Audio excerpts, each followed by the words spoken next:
The air was crisp and the forest was shrouded in shadows as John and Sarah made their way through the dense thicket. They had heard about a secluded cabin deep in the woods, a place where they could escape the pressures of city life and reconnect with nature. As the sun dipped below the horizon, they finally stumbled upon the cabin, its rustic charm drawing them in. The cabin stood alone, surrounded by ancient trees that creaked in the night breeze. The exterior was weather-worn, but the inside was surprisingly well preserved. John and Sarah marveled at the quaint interior, complete with a stone fireplace, wooden beams, and antique furniture. A layer of dust covered everything, a testament to the cabin's isolation. With a sense of adventure, they decided to spend the night, unpacking their bags and lighting the fireplace. The crackling flames bathed the room in a warm, flickering light, and John roasted marshmallows over the fire. As the hours passed, they shared stories, laughter, and a bottle of red wine. Around midnight, they heard the first unsettling noise, an eerie, distant rustling that seemed to come from the forest outside. John dismissed it as the wind or an animal, but Sarah couldn't shake the feeling that something was out there, watching them. She peered out of the cabin's small, fogged-up window but saw nothing in the darkness. As they settled into their sleeping bags, a chorus of unsettling whispers filled the cabin. It was as if the forest itself was murmuring secrets to them.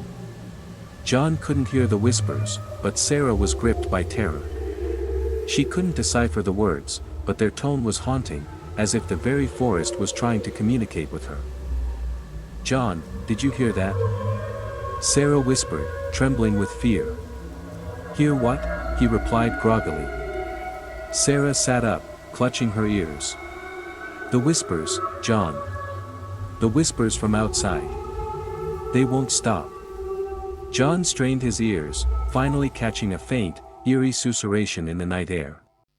He tried to reassure Sarah, suggesting it was just the wind through the leaves, but he was beginning to feel uneasy himself. They decided to investigate the source of the whispers, knowing they wouldn't get any rest otherwise.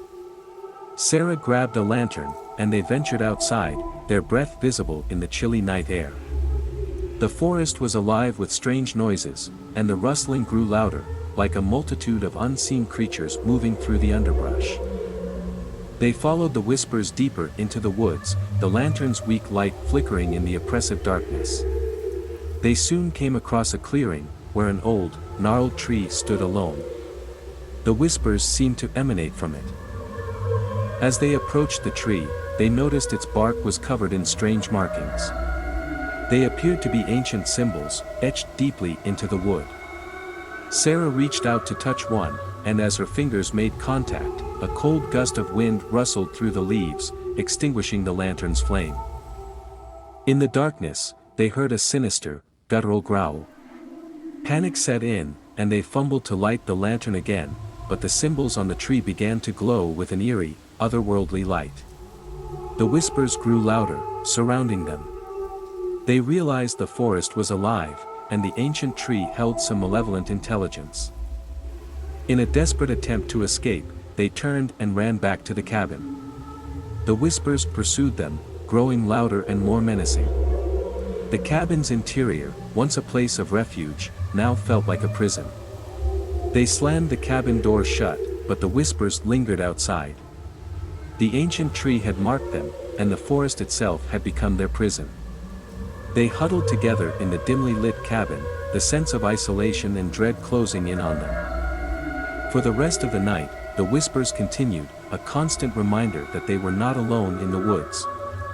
As the first light of dawn broke through the trees, the whispers finally ceased, and the ancient tree returned to its silent vigil.